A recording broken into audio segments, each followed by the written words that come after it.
This episode is brought to you by Indeed. Stop waiting around for the perfect candidate.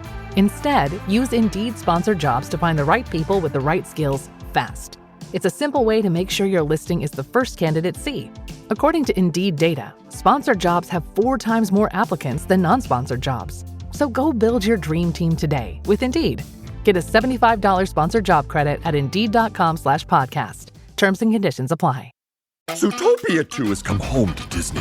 Let's go! Get ready for a new case. We're the greatest partners of all time! New friends. Gary the Snake. And your last name? The Snake. Dream Team. New habitats. Zootopia has a secret reptile population. You can watch the record-breaking phenomenon at home. Zootopia 2, now available on Disney+, rated PG. And right now you can get Disney+ and Hulu for just $4.99 a month for 3 months with a special limited time offer. Ends March 24th. After 3 months, plan auto-renews at $12.99 a month. Terms apply.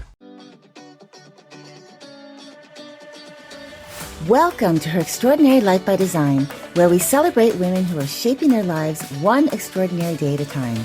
I'm your host, Leslie Gaudet, self-care coach for women who are ready to make self-care a priority to support them in life and business. Every week, I'll be speaking with inspiring women from various walks of life who will share their personal journeys and will discover how they have fearlessly carved their own paths as business owners, passionately pursuing their dreams and creating a meaningful impact on their communities. So let's get started. Hello, and welcome to Extraordinary Life by Design podcast. I'm your host, Leslie Gaudet, and today we are talking with Hema Crockett. After nearly 2 decades climbing the corporate ladder as an HR executive, Hema discovered a profound truth. Success without alignment is just sophisticated survival. She made the bold choice to reimagine her entire path, co-founding and successfully exiting Gig Talent, a cutting-edge talent collective, before establishing the Recalibrate practice. As a trauma-informed transformational coach, investor, and best-selling author, Hema created the proprietary Recalibrate methodology, specifically for high-achieving women who are tired of living on autopilot.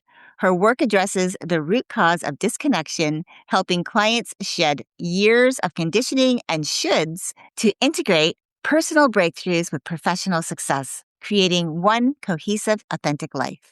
She guides women through 3 profound shifts, from disconnected to deeply aligned, from fragmented to fully integrated, and from conditioned to consciousness. Hema, I am happy to welcome you to the show today, so welcome.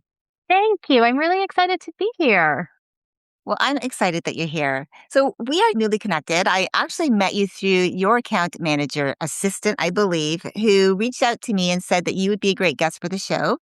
And at the time when she reached out, I wasn't actually in the beginning looking for anyone new because I had already sourced and filled my season 3 roster. But I went back and I checked again, and I ended up connecting with Sydney again. And I was able to procure a coffee chat with you, and here we are today. So I'm really excited that you're here. Yes, thank you for having me. Doing our coffee chat, we hit it off, and it made me even more excited to join the show. That's great. Yeah, no, that's why I do them, because I want to make sure that it feels, comfortable for the guest as well. Because, on paper, everything looks great, but maybe it just doesn't click, and that's okay. Like there's no harm done. I don't hold any ill will. I just want to make sure that it's a good fit for both of us. Absolutely. So. Yeah. So on our coffee chat, you shared a moment, and this is what this series is about. You're part of the Women of Grace series, and you yourself have faced life's challenges by honoring your truth, even when it required difficult, brave choices. And so on our coffee chat, you had shared a moment during your journey, your IVF journey, that became a powerful pivot point for you. And it wasn't just personally, but professionally.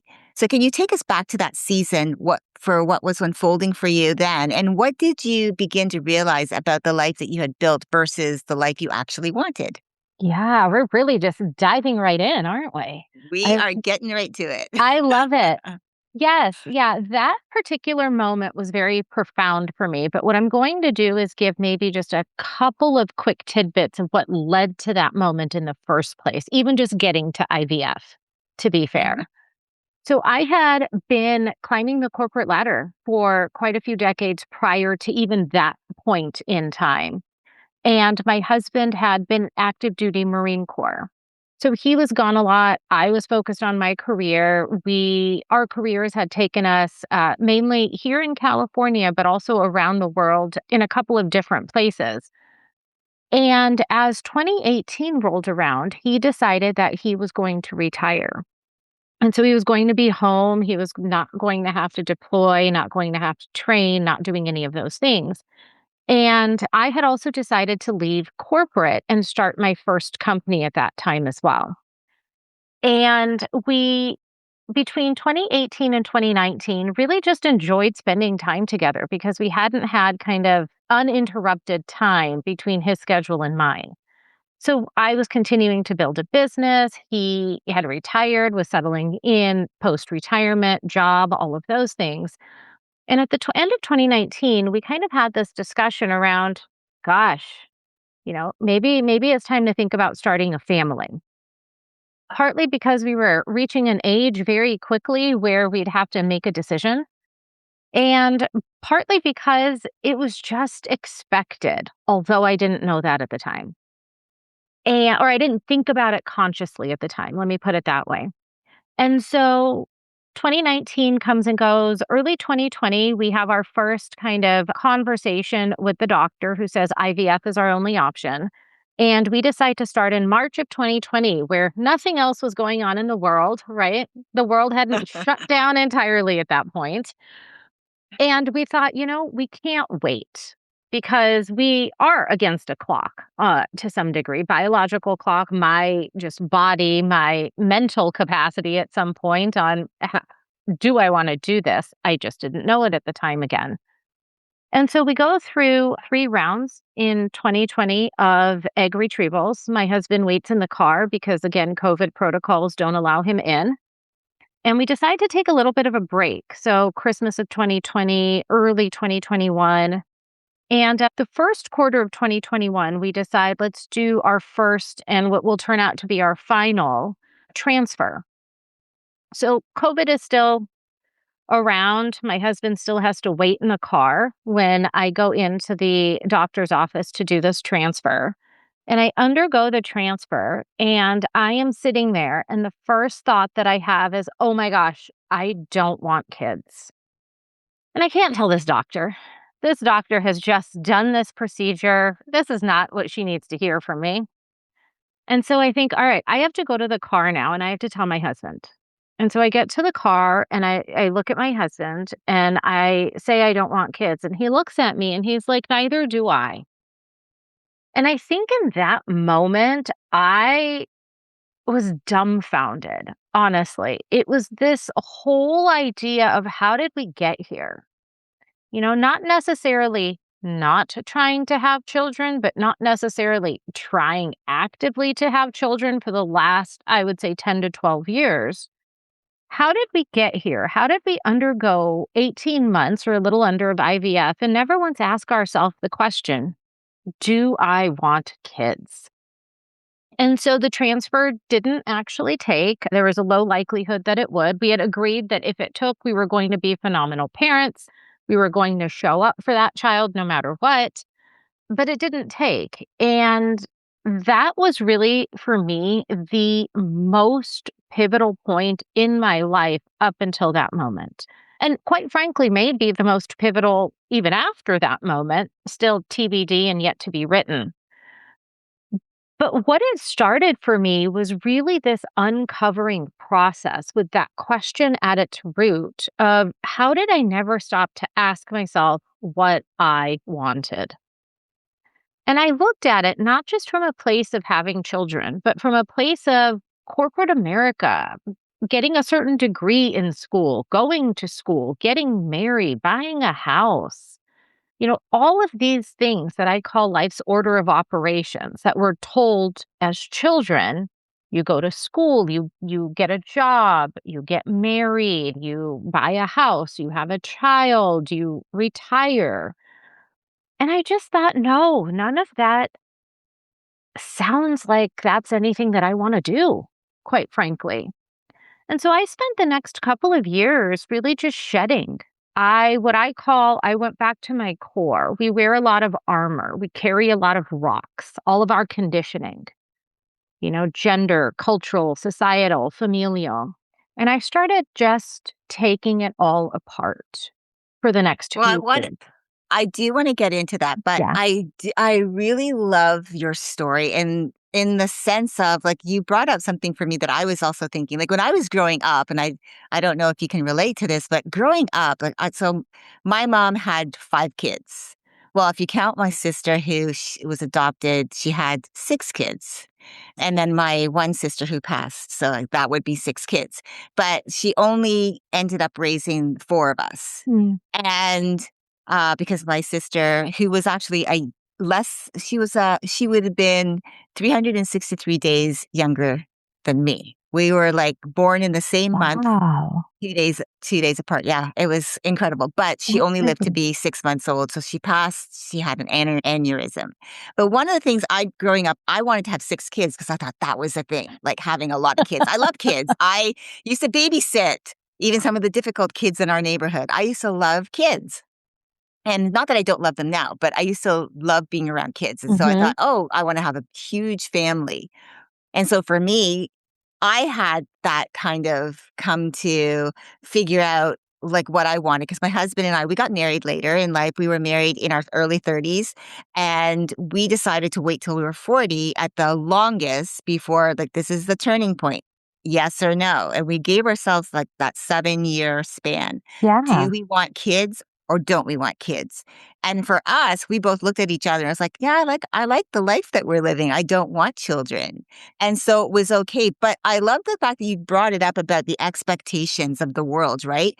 I did an episode about this kind of around about the Having It All episode back in November, and then I replayed it again at the beginning of January. And it was all about this idea of having it all, of like what that means, what everyone else thinks it means, like to have, like you were saying, buy the house, get married, have children, like that's what you have to be doing. And which Mhm. brings me to my question, because I know you started to go into it and I wanted to like just really kind of layer that in, that you talked about this, and it's like that in those invisible rules, right? Whether it's the career paths, it's family expectations, because we sometimes it's not even the expectations that we have on ourselves, but others Right. expect us, right?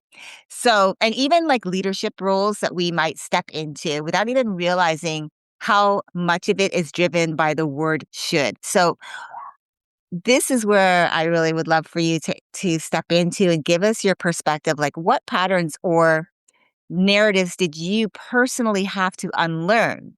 And how do you now help your clients begin to shed those layers and reconnect with their true self? Yeah. What I would say, let me start out by saying, I think that I do this myself. There's still so many patterns. There's still so many layers, right? We're never actually done uncovering everything. We just get closer and closer to our core. But the big things are the things that I really spent those few years uncovering. And I think those invisible scripts, I mean, you mentioned one really big one already was around children, especially as women. And if it doesn't come directly from our families, it comes from society, right? I don't know about you, but in corporate, anytime I would get together with other women, the first thing I always heard was, do you have kids? It was the question, and it was trying to find a connecting point so that we could form a bond, form a connection. But we started at children. So one of the things that I let go of was this idea that children, and what's funny is I actually didn't think this was a thing I was holding on to, but that children were something that I had to have, that they gave me meaning somehow, or that they were my purpose in life, regardless of the success that I had from a professional perspective. Coming from an East Indian background, it's also very expected to have children. Not having children is just kind of frowned upon. You're just supposed to. There's no question mark. There's nothing like that. And so that was a really big one for me. The other ones, as it relates to, let's say, career, because career came up for me a little bit too. Now, I was on the second chapter, or second phase, if you will, of my career. I had already left corporate. And I had started another company at this point when I was going through all of this. But the company that I started, I was all in when I started it before IVF, before going through these few years of the unshedding. And what I realized is I stuck with it because people expected me to stick with it because that's what my corporate background was. And so what I thought during that time was I'm actually not connected to this work. This isn't what I want to do. And I can rewrite that script of I have to stick with it because it's a commitment I made. And so while it was hard, I started the conversations. I had a business partner. So I started the conversations with my business partner, and I eventually sold the company to her a couple of years later. But career was a really big one in that. This idea that it has to look a certain way, that it has to be linear, that you can't flip-flop. I went from starting my first company by myself to then having a business partner for the next company. And I thought, wow, that's not really what I want. So I'm going to go back and I'm going to have my own company built on something I want, and kind of rewriting the rules. So those were two really big ones that I had carried with me. I would say outside of that, there's also so many small ones. And I think where I start in my work is we start to notice we have both big and small. The big ones take a while to chip away at because they have been with us, right? When I started IVF, I was 38. So that was 38 years of just conditioning, of experiences, of limiting beliefs, of what I call, like I said, the rocks that I carried and the rocks that we carry. And in that, there's these really big ones that are life altering and life changing, but there's also these small things that we pick up, these pebbles that we pick up and put in our bag, these interpretations that we may have heard our family members say of somebody, and we just pick that up and said, yep, people who are like that are always X or always Y. And so where I start with my clients is what I call really this excavating process, right? We start discovering what are these things? And it's done really through questions and allowing for silence. It's allowing us to actually quiet all the noise, which is what I had in 21, this ability to quiet the external noise and the external pressure, and to hear what came up, to hear the answers to the question of, am I connected to my work? And then we start digging deeper into that. And so that process continues. I mean, the work that I do with clients isn't linear. You don't go step 1, step 2, step 3. It really does meander like our lives meander. And so we started really this discovery phase. What is it that is holding us back? And it's really about the questions I ask that help clients bring things to the conscious side that may have been operating in their subconscious this entire time and truly blocking what it is they want out of life. Yeah, I love that. I love that you talked about that because it's unfortunate, but we do. It's just as society, we're looking externally because Yeah. that's just how the world is. And especially now, it feels like our world, because I know growing up, my world wasn't that big until now we have the internet and social media and all these Right. platforms. And now my world is huge because now there's so much that I have Yeah. access to. And then, of course, you know, when you're on social media, when you have a platform that you put your voice out there, now more people have access to you, to your thoughts, to how you think, and they also have a way of maybe influencing you. So Hmm. I love that you talked about that. I want to really talk about your business because you built a body of work around the idea of recalibrating, so much so that it became the name of your practice. So, what does recalibrate mean to you, and why do you believe it's such an essential process for women who've outgrown old definitions of success? Yeah, this word recalibrate, I talked a moment ago about those moments of silence that we have. And it was in the silence that actually the word recalibrate came up for me continuously. And for me, the idea of recalibrating, I think we're whole. No matter what, We're not broken. We are whole human beings. And my model is actually a circle because there is no beginning and end to this work. We just need to truly recalibrate and refine our North Star. We need to sometimes spend a little time really tweaking and figuring out, where did I maybe go off track and how do I get back onto a track that feels authentic to me? So I think of recalibrate when you think of a compass. How do you point it back to your true north?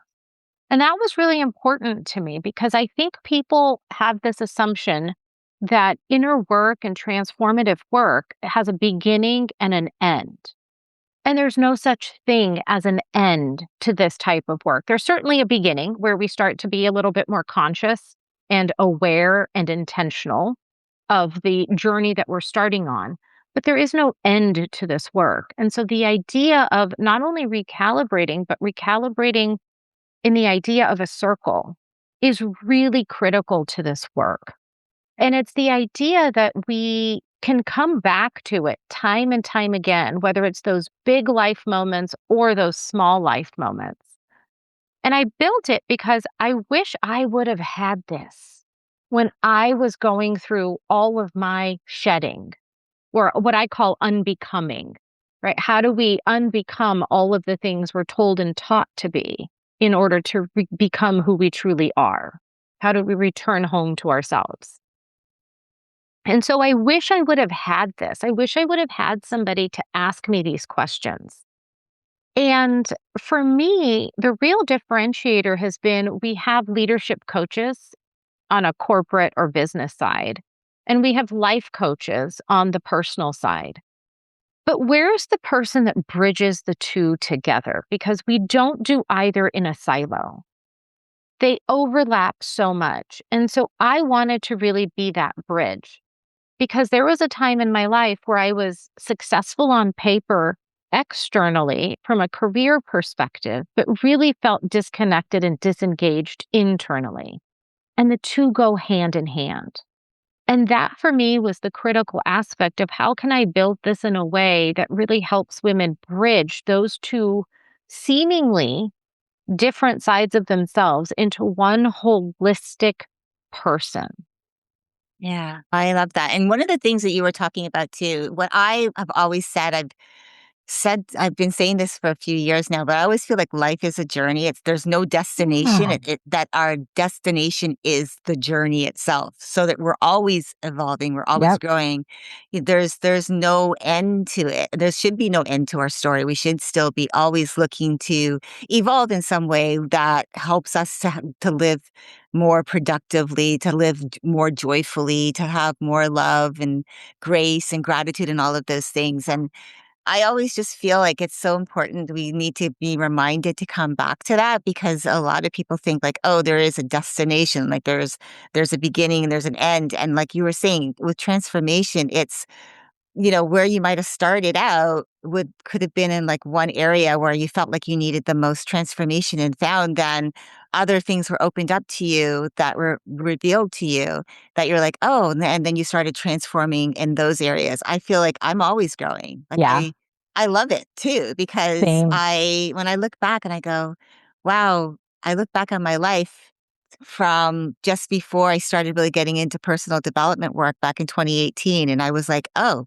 so the person that I was, I felt like not necessarily that I was shallow, but I was really just one single-minded and all it was about really for me were, just going to work, and I was obsessed with shoes and clothes and fashion. And I still love those things, but they're not the driving force, like the end all be all for me. Like when I go shopping now, it's not necessarily that I don't love to window shop, but it's not necessarily that I have to be buying the latest of something. Because when we downsized, because as I told you, we live here in Playa del Carmen, Mexico, we started downsizing way earlier when we lived in California. And as we've been moving around for the last 5 years, especially, we really downsized very, very small.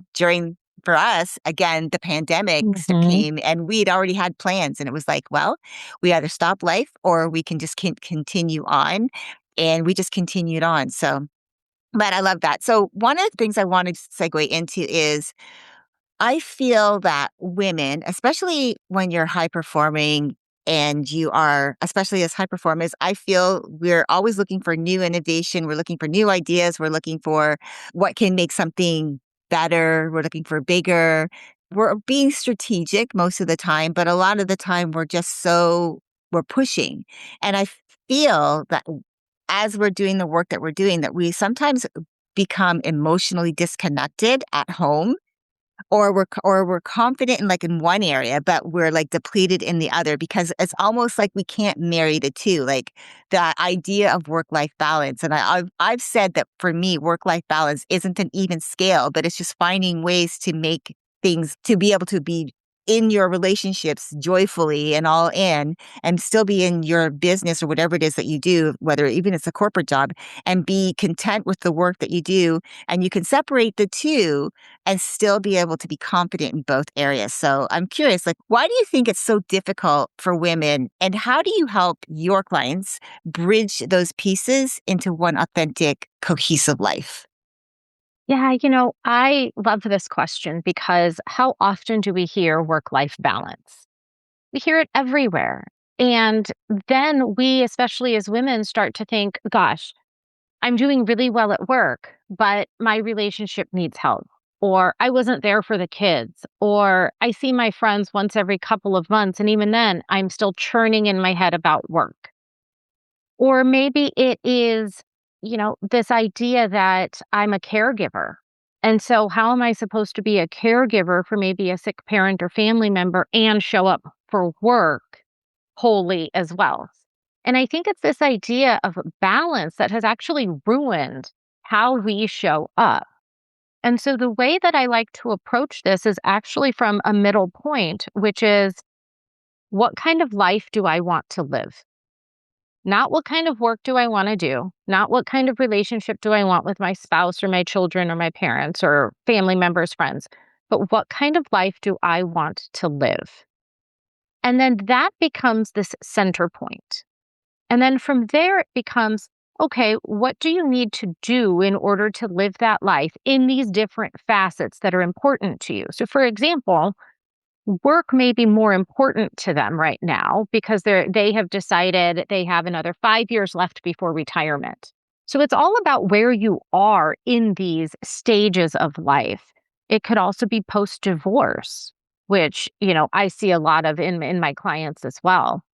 And so I think understanding where they are in life is critical to answering that question of how do I want to live my life or what kind of life do I want to live? And the digging, the excavating that we talked about a few moments ago, that all happens first before we even get to that question, truthfully. Because a lot of times the answer to that question is still steeped in conditioning. If I ask it too early, if I ask it right out of the gate. So it's really about the excavation first. And then we hit this point that I call the choice point. And at this point, a client has the ability to either, and any of us have this at any given time in transformation work, especially. But now that we have brought many things that used to be unconscious into our conscious minds, we have a choice. We can either choose to change or we can choose to stay the same. At this point, because it's now conscious, both are choices that we get to make. And so that's really the start of that question for me in that work of now that somebody has reached that choice point, and let's say they have decided, yes, I want to change because how I've been living isn't sustainable. Then we start with the question, what kind of life do I want to live? And we start thinking about what does that look like? What do we need to add in? What do we need to subtract in? How do we say yes or no, whether it's personal or professional? And then it's about the sustainability of that life. And again, that looks very different for different people, right? I value travel. I value immersing myself in different cultures. That will always take precedence for me. And so it's really about how do we start to align what our soul's true desire is with the joy, the happiness, and that sense of purpose. We can find that sense of purpose in our work. I do. I absolutely love what I do. And I know that in order for me to be great at what I do, I have to take a break. I have to rest. And it's just deprogramming ourselves and really reprogramming our neural pathways from a neuroscience perspective to get us thinking differently about what success looks like, what high performing actually means, which when I was growing up, when I was going through early in my career, high performing was burnout. That's how you knew you were high functioning and high performing. You were burned out. It was a measure of success somehow. So it's redefining what these words mean on your own terms once you've excavated, once you've done some of the shedding, and then using that as a lens moving forward for other decisions in your life. Yeah. And I love that because for me, I feel like this is something that I wish that more people would embrace is the idea that the best transformations that you will ever experience, and I can say this with 100% conviction, is the ones when you do the inner work. Yes. Because I have found when I've done the inner work and just really just looked within and started asking myself better questions, because that's where I find myself even today, asking myself better questions. But even if you work with somebody else who's asking you those questions, they're helping you to define some of the things in your life that maybe, as you were saying, need shedding, need to be, I don't know, refined somehow. Yeah. Is that I feel is so important. And I wish more people would embrace that, those deeper transformations that do happen from the inside out will help with everything in your life, that you will find more joy because you are doing that work. When you work on yourself and you become like just stronger and more clear about what you want for your life, you reflect that out and it just gets reflected back to you. And it's hard to explain. It's a feeling. But it does happen. It is real. And I just wish more people would embrace that, you know? Absolutely. And that for me is that idea of human sustainability, right? Because Mhm. if you as an individual can start embodying what it means to live authentically, what it means to really understand who you are as a person, not only is it reflected back to you, but then other people in your circle start thinking, gosh, how am I living my life? And so there's almost this like vibrational effect that goes out as a result of one person doing the work. And I think that's the goal. We just need more people thinking about these different types of transformations that start from within and how that actually affects the external world around us. Yeah, absolutely. Well, I have a question about grace because as you know, this series is Yes. about women of grace. I've found that women who lead with grace aren't necessarily avoiding those hard moments. They've learned how to move through them without abandoning themselves. From your perspective, what does conscious leadership look like? Because I think that's the part about leading with grace. And how can women begin to lead in a way that honors their emotional reality, not just their external success? Yeah, I love that. Grace is so important to this process because there are times where I'll speak from experience. I didn't want to get out of bed, right? It was hard. You're emotionally depleted. And some days are better than others because these are patterns that have been with us for 40 plus years. So of course we feel like we're sliding backwards. But I think the idea of conscious leadership is, are you making a decision from your true north, from your values?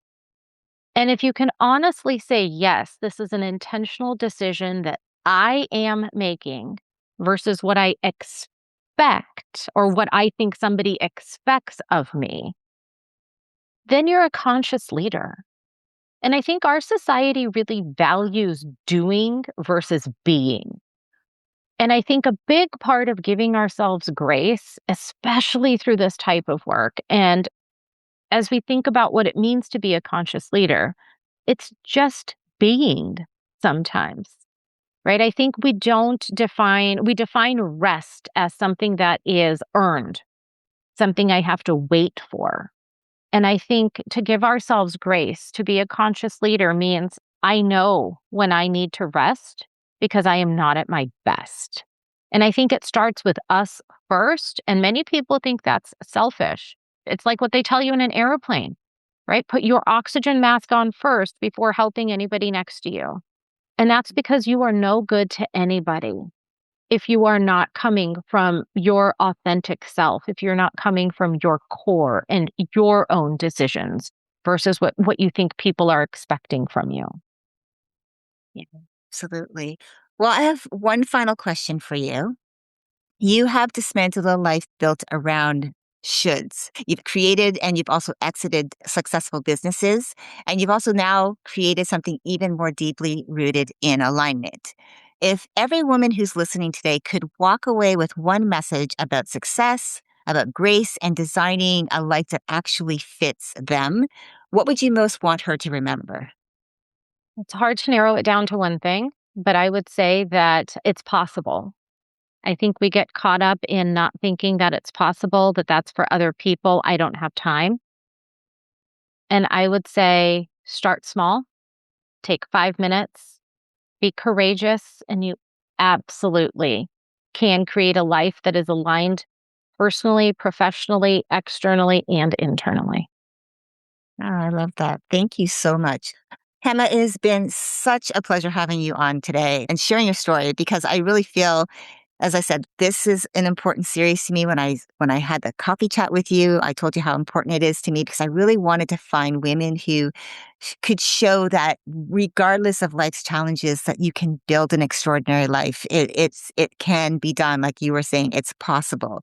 And I loved that you were open to sharing your IVF journey, that you and your husband were able to come to this beautiful agreement without each other even recognizing in each other, like, I don't really want this, until you figured out we actually realized together collectively we don't really want this. And I love that there was no one person saying, well, I do, and the other person saying, I don't, and having that contention, right? But I love that you were able to do that and that you were able to also create a lifestyle, a life that you love to live, that you are guiding other women back and helping them to get to their truth, not through pressure, but helping them to become more present in their lives.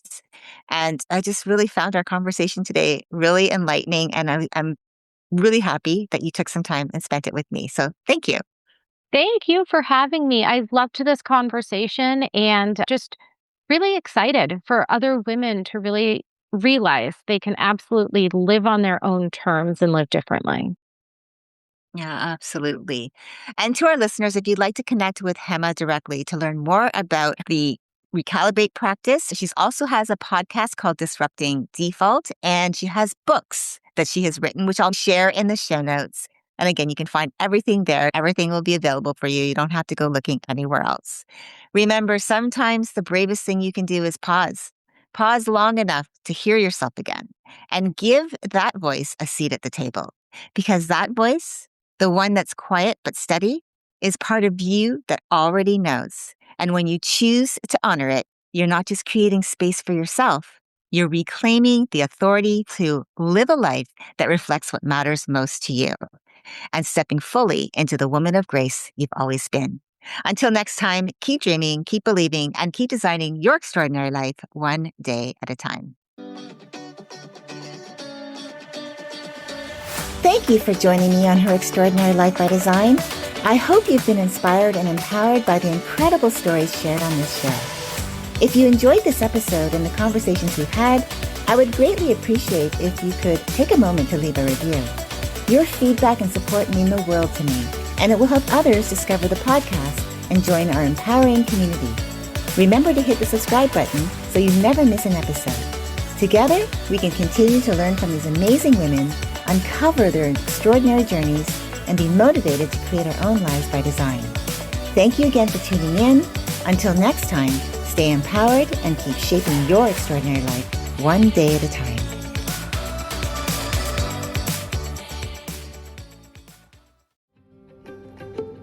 Have you ever wondered what actually happens in Congress every day? Stay informed on Capitol Hill's daily happenings with a concise, factual summary of the Senate and House of Representatives' activities from the previous session, free from bias, on the Congressional Record Daily Digest podcast. Subscribe on your favorite podcast platform and discover the process from the heart of U.S. politics. The Congressional Record Daily Digest, an Electric Cast production. Electricast. Why is it that games make us feel so good or completely rage quit?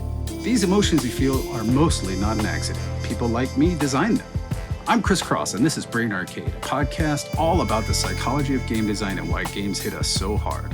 Each week, I bring on a new guest, designers, psychologists, storytellers, to break it all down with me. If you play, design, or just love games, follow now. Electricast. Electricast.